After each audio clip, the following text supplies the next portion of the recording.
Ignite Spark number 5, which is setting goals.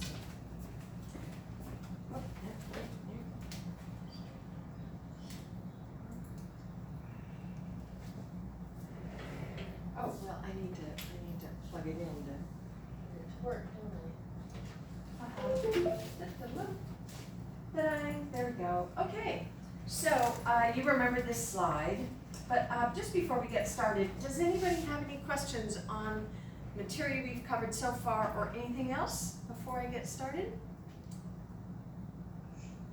Don't all speak at once? No? Anybody on Zoom, please feel free to, if you've got any questions.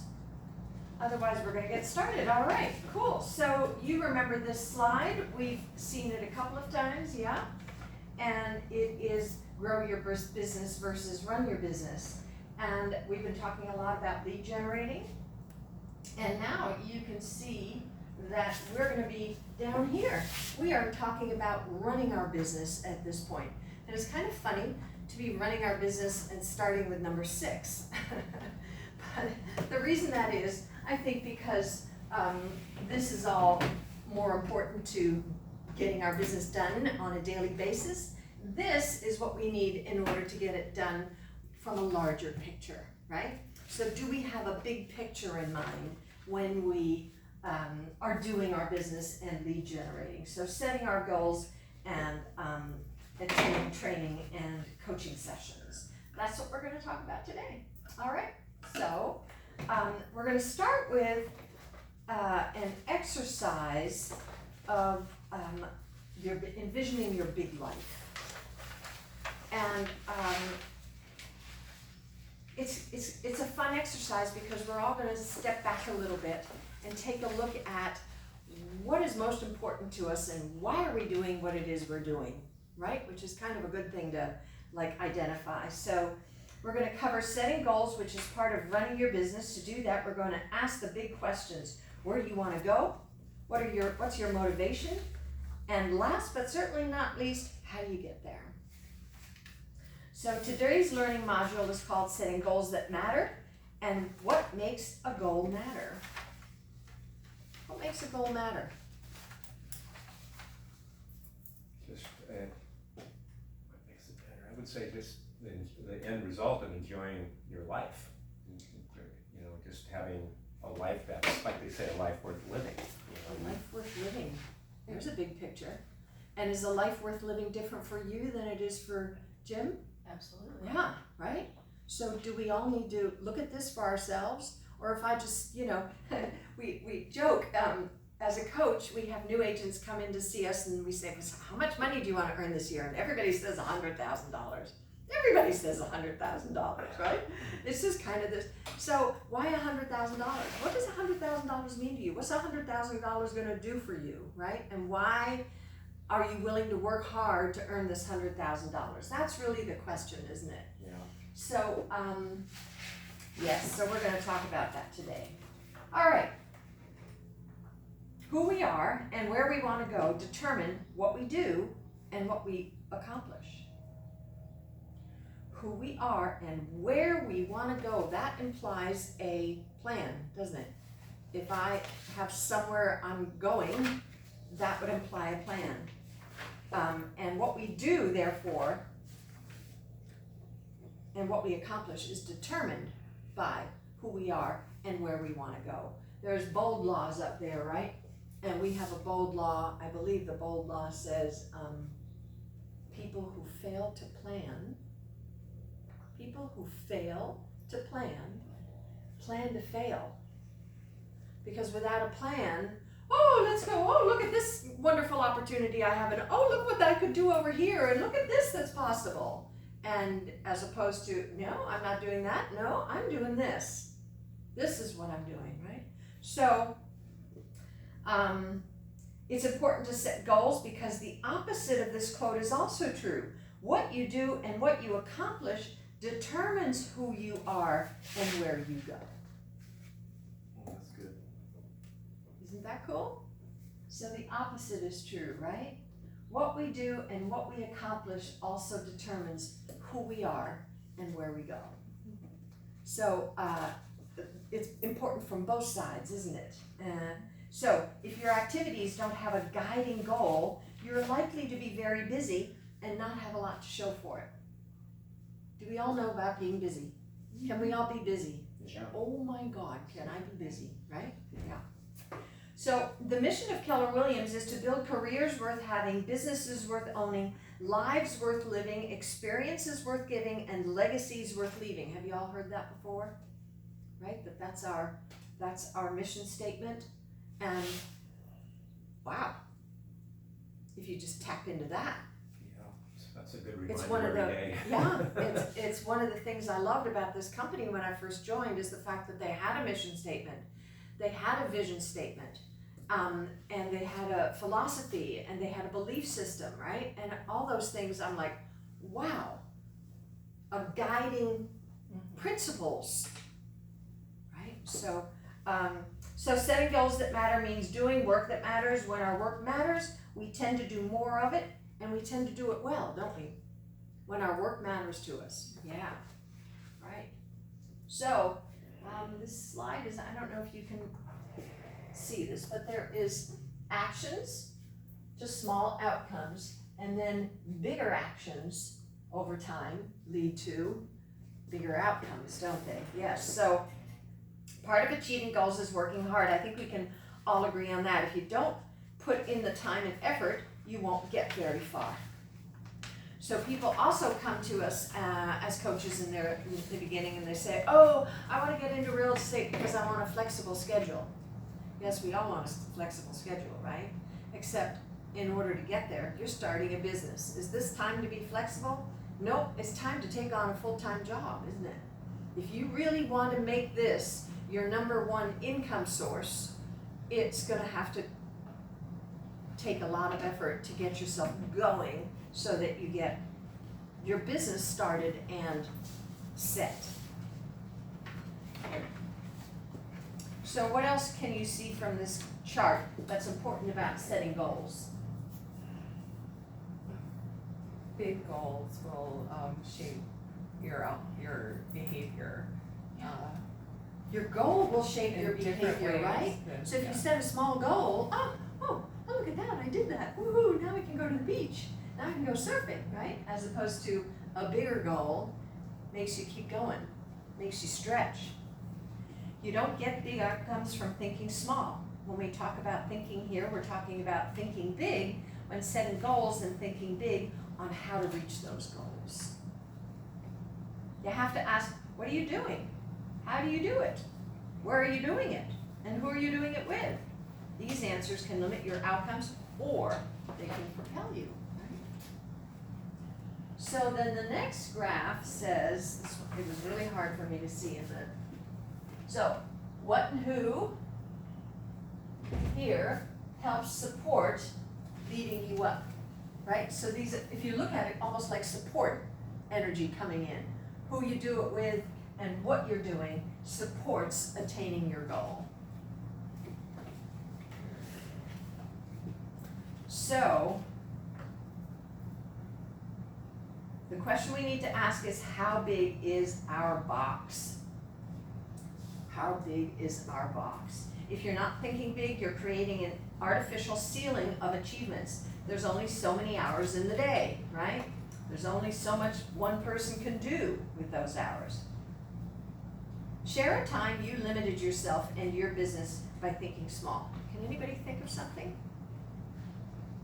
Yeah. I mean, I ran my businesses with just a sustainable model, meaning just enough to operate and live comfortably, and that was fine. And then now that as my parents are getting older, I have a lot more expenses, and that's not fine anymore. So I had a goal of just being able to sustain the business and my lifestyle, but it actually isn't enough. Look at that. That's wonderful. That's a wonderful example. It didn't allow for changes in your life, right? So now, do you set your goal for sustaining your life and paying for your parents, and is that the new goal? No, there's no limit. Right. Yeah. It's like, it's bigger than that because whatever else comes along, right? Here we all are in a rapidly and forced upon us shift in the market and goodness knows what else. what have we got? You know, what is it? 60% of Americans don't have $400 in the bank, right? So, do we wanna not be there? Do we wanna, right, set goals for ourselves that take us beyond those limiting beliefs? Exactly. So, many new agents limit themselves right away. Maybe they don't call their sphere and just hope business will come their way. Oh my God, do a lot of people do that? Right? And that's how we all wish it would work. Yeah. So maybe they aren't systematic about lead generation. Maybe they refuse to learn scripts that would make their job easier. Most of those agents don't stay in the business because they treat it as a business. It's a job. They treat it as a job, right? Or burn out because they aren't seeing a good return for their time and effort. In other words, if you don't get results right away, well, this isn't working. Yeah. So limiting beliefs is I don't know how. What else is a limiting belief? Does anybody have one that they can share? There's so many other people doing it. Wonderful, great limiting belief. Anything else? Anybody on Zoom got a limiting belief you want to share? No. So this is Tom, Yeah. my biggest one is, I grew up in the construction and real estate development world, and salespeople were always kind of, to me, tough to deal with, from a developer side sometimes. They were kind of treated as like, used car salesmen in a way. You know how sometimes some people see those as being kind of dodgy or sketchy or maybe cutthroat in their tactics and things like that. So that's been the biggest one for me to overcome when I'm out talking to people and telling them about what I do now, because it's absolutely not true. But I grew up around, in a development world where it was just salespeople were always trying to undermine or do something. You know what I mean? Yeah. You know what I'm saying? I don't know if Great. you've heard that So before. you've I know got. it's not true, but it's one that I'm trying to overcome right now.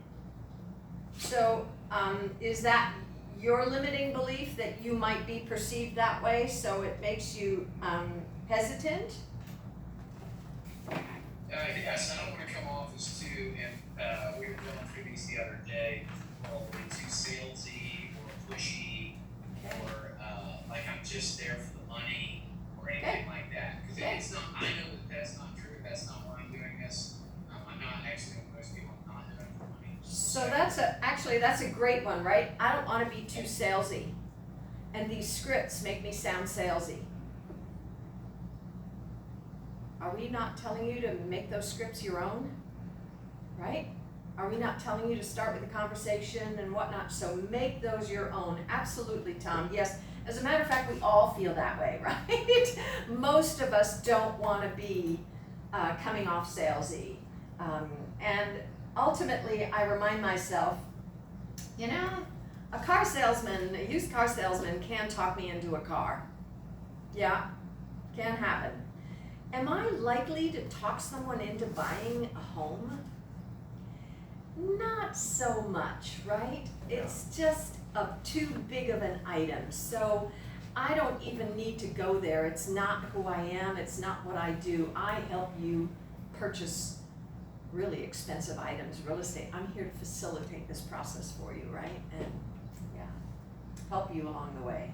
So good. Thanks for sharing, Tom. That's a good one. We don't want to be salesy, and we're afraid of that. So taking a look at our limiting beliefs and saying, I don't want to buy into my limiting beliefs. Maybe even over the course of the next couple of days or weeks, notice your own limiting belief, right? They come up all of a sudden. I don't like making phone calls. I don't want to make phone calls. I feel awkward calling people, right? So it's why we have you get excited and get right to the point in your calls, right? So lots of ways to address that, but notice it and do it anyway. Yeah. Yeah, I that's think the that's- point. Isn't that what courage is, right? Courage is face fear and do it anyway. The point is the action. When you can overthink stuff and analyze it, Yeah. and then you're paralyzed. Yeah. You don't do anything. That's right. And most people will tell you that they start making phone calls and they're fine. Like when John was sitting here the other day, he and I had a chat afterwards because he made those 87 dials and he had 20 connections with people, and a lot of people turned him down, right? A lot of people said, no, I'm not interested in da-da-da-da-da, or I have a realtor or whatever. And he just laughed and said, thanks for your time, and noticed he was like moved along. He didn't, take a lot of their time, and he said he had a ball. It was fun. First of all, it was fun to have the energy of the room, but it was also just a fun thing to do. So, and he came to coaching, he said, Coach, I will not do cold calls. I said, okay, all right. Here he is making cold calls, all right. Good job, John. Yeah, good job, John. He's not on today. He must be doing an open house. He's cold calling. All right. So you've got a page in your handout. I believe it's page number 4, and it is the Envision Your Big Life page. And the idea here is, and this goes right along with what you're trying to set as your goal. If you put people in here, you could put a child whose college education you want to pay for. You could put parents who you want to take care of in their old age. You could put donating to a charity that you care a lot about. You could put whose lives are you funding, or whose happiness do you want to fund along with yours, right? What is your big goal? Now, you might put yourself in there too and say, I want to go to Tahiti once a year, whatever it is, Yeah, that's okay with me. Yeah. So, let's see here. What would you like to do for a person or cause, and repeat that in each rectangle. This is kind of trying to get your life bigger, right? There's paying my bills and all of that and living my life, but beyond that, what would you like to do?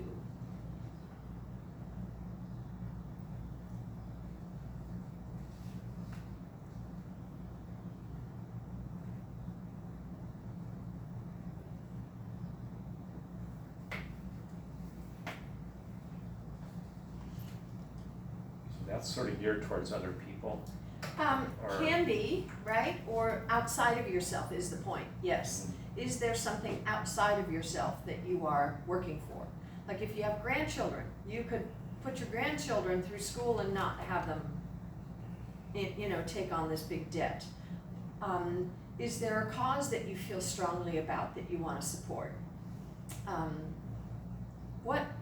So there's yourself, right, and your dreams. And then there is, what's beyond that?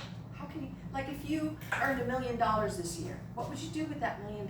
Would you spend it all on yourself, or would other people get from it? Right? Kind of that mentality.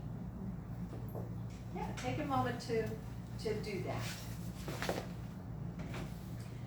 And by the way, you should be one of the boxes, right? So you can make yourself one of the boxes to start with, and say, okay, this is my box, and not this is my cost of living, but I want to go on 2 vacations a year, or I want to do this, or I want to learn how to play the piano and take piano lessons and buy a baby grand.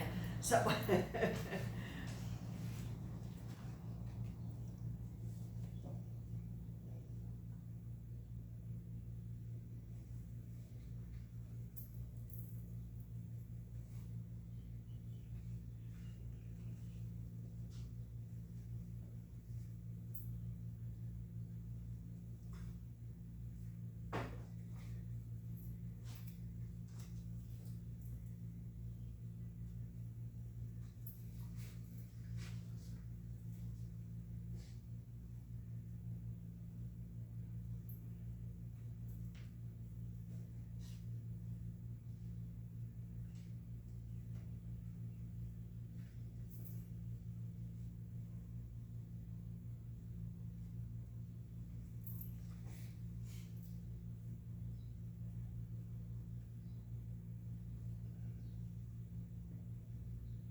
think about is, how much money would you need to make so that you could spend less time? In other words, so that you could hire somebody and spend less time working and do the things you love. I have a quick question. Yeah. Does a transaction coordinator have to have a real estate license? No. Oh, cool. Many don't. Awesome.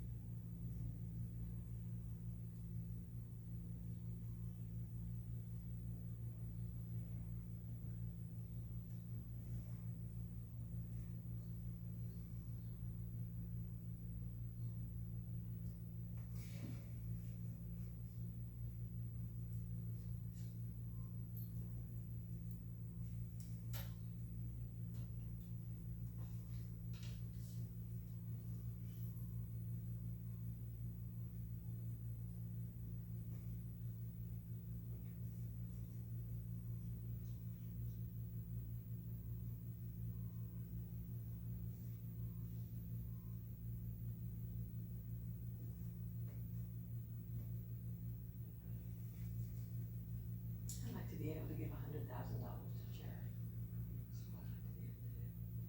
To who? Actually, to charity. Oh, charity, I think you said Jerry. Oh, Jerry, It was charity. Jerry. No, charity, I just, and then, you know, my dream has always been to have a trust and be able to, Yeah.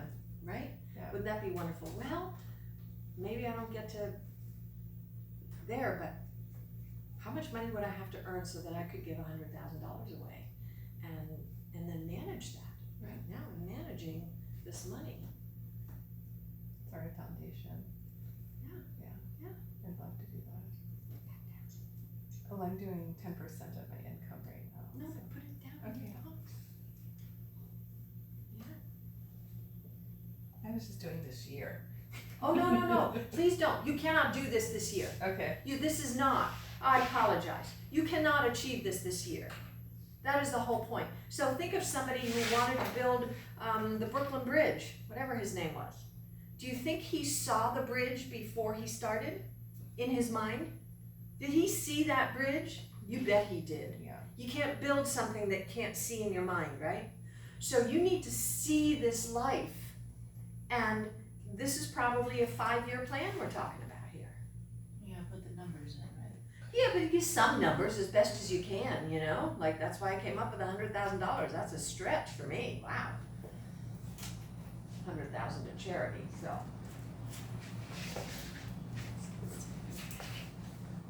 Great, I will fill in these guys.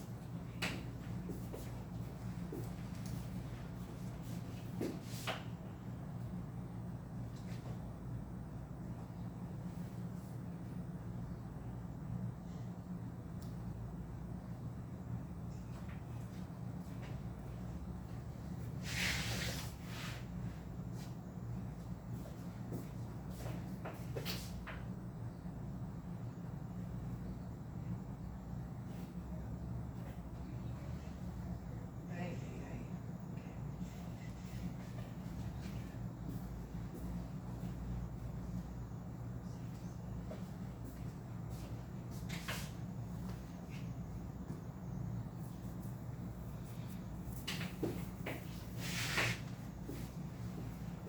Okay.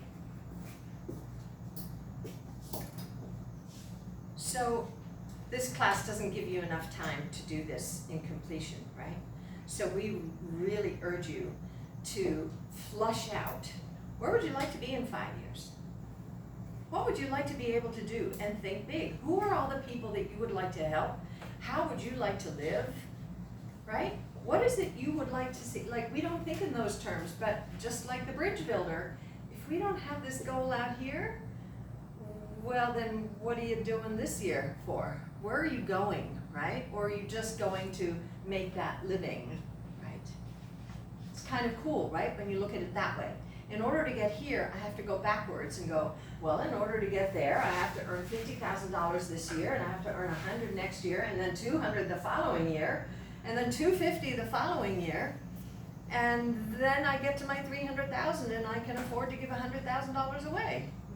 to my parents and help pay off a mortgage or the kids for school or whatever it might be. Awesome. We have a saying in Keller Williams, it's called time on task over time. Time on task over time, in other words, gets you results. So if you do the thing, if you take the time to do the task over time and do that again and again, you will get the payoff. Time on task over time, and that includes your planning activity and doing this exercise for yourself so that you really have a picture that is full and solid for yourself. All right. So understanding our goal. You have a vision, and you're starting to form your vision, and this is good, on what it means for you to achieve your goal through real estate. So where does it go? Or let's say, how does your income from real estate really work? So I don't think that's the next page on your guide, right? It's just a slide. So, the first thing you need to understand is how the commissions work. Many new agents get the check for their first closing, pocket it all. It's an exciting amount of money, and it's an exciting moment for sure when we pick up our first commission check. And then you get in trouble down the line. Here's why. Let's talk about where the money goes and how much will actually be going towards your goal, right? So here's some very general numbers, but let's start out. So first of all, did I have it in half? Okay, I didn't think it would go to half first. If you're on the seller side of the transaction, half of the commission is going to go to the buyer's agent, right? And if you're the buyer's agent, you just get the amount that's in the MLS. It's noted in the MLS on the bottom of the listing is always how much commission is being offered you. You always want to check that. And that is probably half of what the listing agreement is for, because the listing agent has arranged for you to receive a chunk of that commission that they've negotiated, right? So, half. And then, once you have half, about a third is earned by your market center. Now, some people say, oh, it goes to I have to pay my market center. What do you get from your market center for the commission? This training, these facilities, the Zoom training, it goes on and on. Your brokers, the processing of the money, right? A lot goes through a brokerage. So your brokerage earns a portion of this by being in partnership with you to earn your commission, right? So I like to look at it that way. So as a new agent, it's probably a little more than a third. The standard commission split for Keller Williams agents is 70-30, and then we have a 6% royalty fee. So it's actually 64% that we get out of the gross commission, unless you're in coaching. If you're in coaching, starting with your first 3 deals, an additional 10% is going to go towards the coaching program. That's a one-time deal. That's 3 times for the But I mean, yeah. Yes, I mean, unless, once you paid the 10% or you've done the 3 deals, then that Then it's doesn't start voluntary. over the following year. then it's voluntary, that's correct. After that, you can choose to continue in coaching. That would be up to you. So yes, The 70-30 split is 70 to me minus the 6%. that's correct. So it's actually 64 to you. Does that make sense? Yes. And then minus 10% is actually 54 to you. So I just want to be very clear that while this says a third, it's especially for newer agents. And is that normal in the industry? You bet. I started at 50%. I was at 50% for years. Yeah, Until I got to go. 50% used to be all standard normal. Yeah, it's pretty, that's not unusual. All right. And then after you pay the market center, roughly another third goes back into your business. You mean you don't get to spend it all? So that's the idea. This covers marketing, operations expense, signs, your car, your phone, right? All of that. Your phone becomes your work. Without it, you can't work.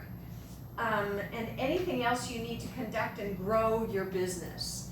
So before it just all goes into the checking account, you wanna think about that, right? And then finally, you get your share with a caveat. Your take home includes your taxes.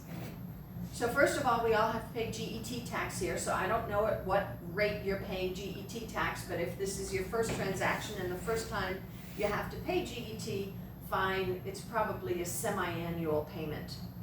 I would suggest just pay it. That's what I used to do. I would just go on, get the form, fill it out for whatever my commission was, send that money off, and now I don't have to worry about it anymore. So you can say, yeah, but Marion, you're giving your money to the government for 6 months early. I said, what do I care? It's better than the 6 months arrive and I don't have it. So I would far prefer to do that, right? The second thing is, you're now in business for yourself and we have to make quarterly tax payments. So you need to speak to your tax advisor and say, do I need to, when do I have to do that, right? Now, there must be a certain income level, whatever, but you wanna be sure to cover your taxes. In this environment, you also wanna make sure you pay yourself, which means save a little. Even if it's $100, if you started putting $100 aside every time you got some money in, it would grow, right? If we don't do that, and it's so easy, I can't afford the $100. You know, if you do it right up front, you won't even notice. You wouldn't even notice. So we encourage everybody to save as much as you can, and then go on with paying yourself. So any questions on that? This is how the commission works. All right, so let's dig a little deeper here. And we're gonna figure out what an average gross commission income is for us here on Maui. So the sample uses $300,000. I don't think that's a fair number to use. What would you think is a fair number to use for an average sales price? Now, I don't know about the Big Island, your average prices are different, right? Or where you are, so choose the number that works for you. I was gonna suggest we use about $500,000 here. You're as likely to sell a Kihei Villages or a South Point at $375 as you are a house at Pi'ilani Villages for $689, right? So just kind of averaging that out. So if we take $500,000, and I would suggest here that our average commission is not 3%, it's 2.75. Because we have it's about 50-50. 50% of the commissions being offered you are 2.5 and 50% are 3%. So somewhere in between is what your average is gonna be, so 2.75. So what is the commission on a $500,000 transaction at 2.75%? $13,750, that's correct, $13,750. And now you're gonna take 54%, or if you're not in coaching, 64% of that. You got a phone? Get your phone, or get a calculator in there. What is 13,750 times either 54 or 64%?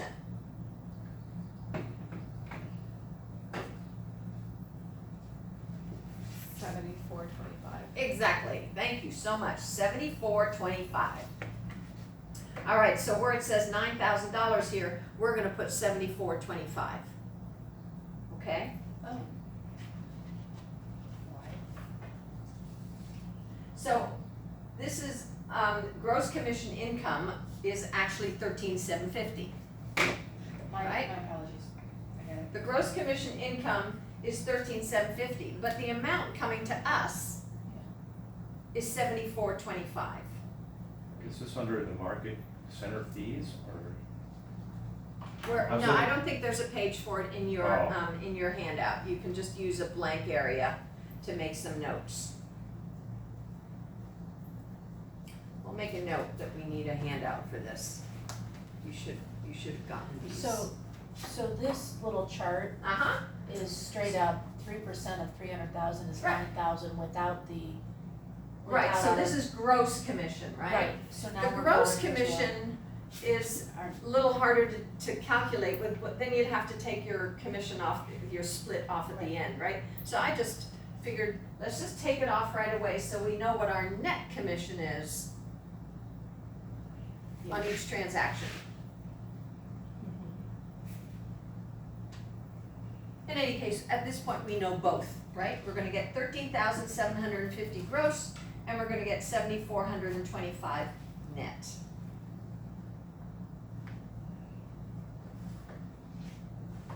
Let me do this. Oops. Oh. Oh.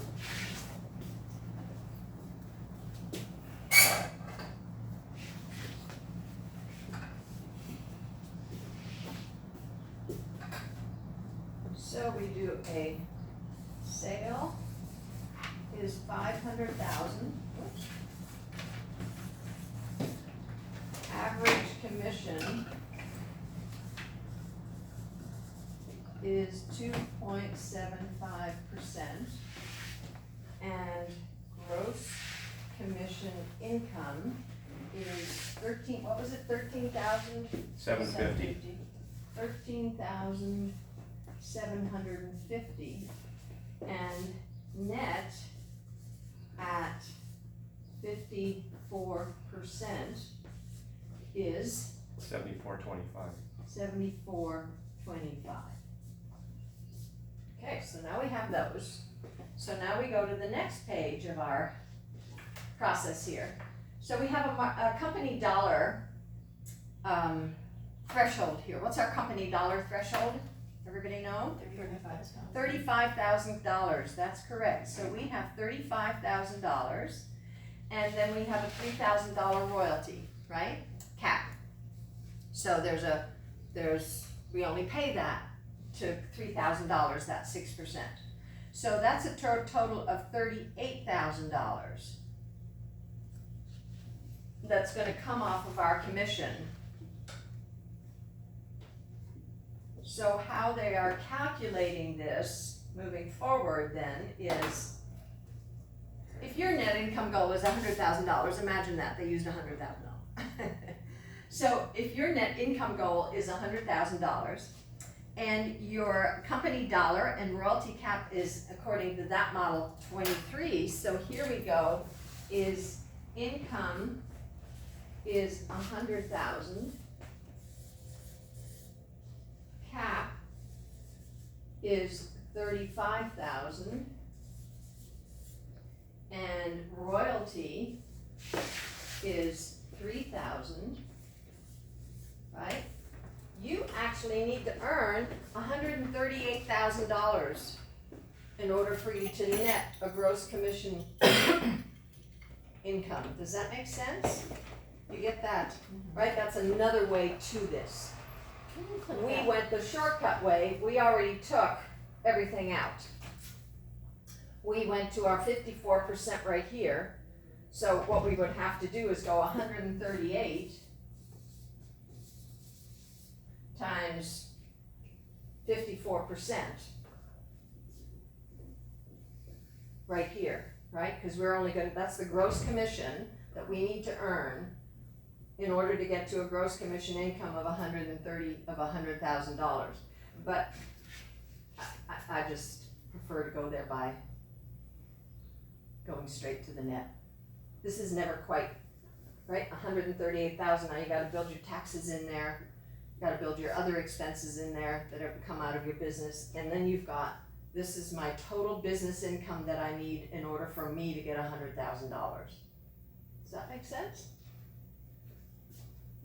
Your $100,000, you're gonna give $23,000 or $35,000 to the company. You're gonna give, oh, that includes their royalty. Okay, so that's $38,000 for us right here for a total gross commission income that you need of $138,000. And now you go, all right, if it's $138,000 and my average commission is $74.25.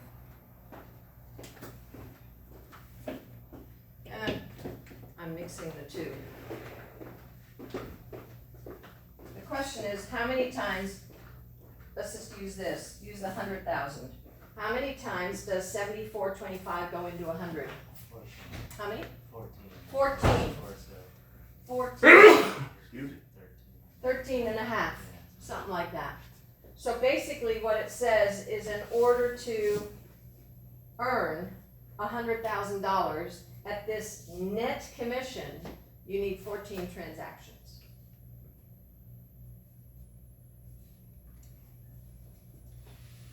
Does that make sense? Right? A $500,000 sale at 2.75% brings us 13,750 gross. I take the market center cap and the market center commission, I take the royalty out, I take the coaching commission out, and I get $7,425. That's what comes to me. I want to earn $100,000. I want to bring home $100,000. I need to do 14 of these in order to get to $100,000. Does that make sense? Now you see the value of this planning. It's fine to say I want to earn $100,000. It's quite something else to say I got to do 14 transactions this year in order to do that. Right? However, that's a good thing because as we quantify our goals, we now know what we're headed for. It's really hard to say I want to earn $100,000 and okay, what do I do with that, right? When we reduce it to transactions, we actually know what to do and can do something about that. Any questions on this? This is the other way around. This goes gross, right? What is this over here? Sorry.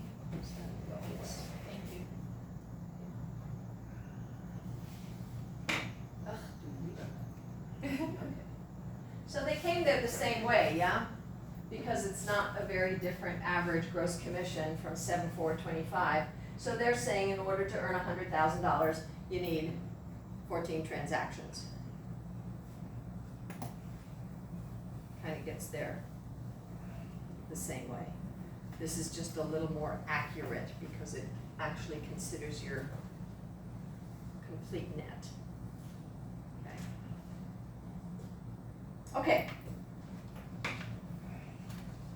We're going to move on, and now we're going to talk about the activities. The point of our conversation today is not to be discouraging, it's to equip you with the reality of how to succeed. No matter how big your goal, you can achieve it in real estate business, as long as you focus your time and efforts on the right business activities. And that takes us to the 80-20 rule. Does everybody know the 80-20 rule? Right?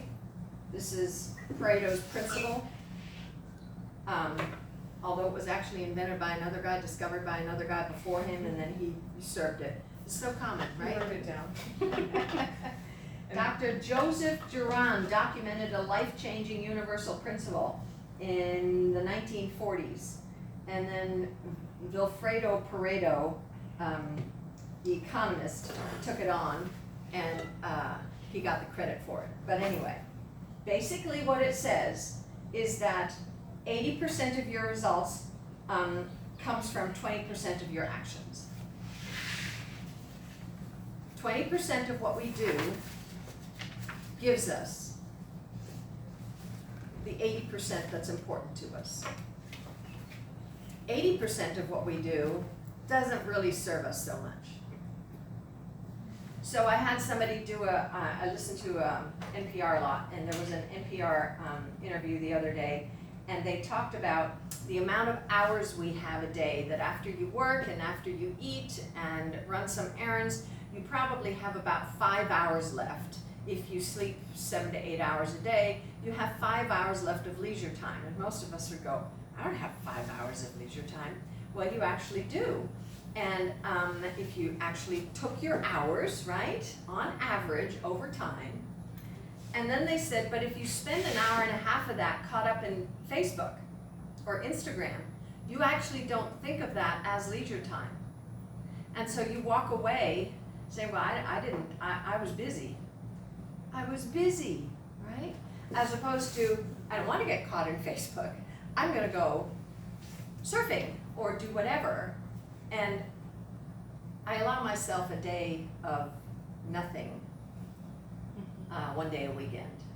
And oftentimes I end up sitting at the dining room table reading magazines and searching the internet, and before I know it, it's 3:30 and I haven't even gone outside yet. And I go, wow, is that ever a perfect example? I informed myself, I read, all of that is good. But did I go outside and take my dog for a walk? Did I go to the beach? So then I gotta hustle and do it at 3:30, because the time goes so quickly. And I don't feel like I've rested. I feel like I'm still immersed in everything that's going on and the bad news and so the same is true for real estate. 20% of our activities are going to result in 80% of what you want to have happen. So focusing on our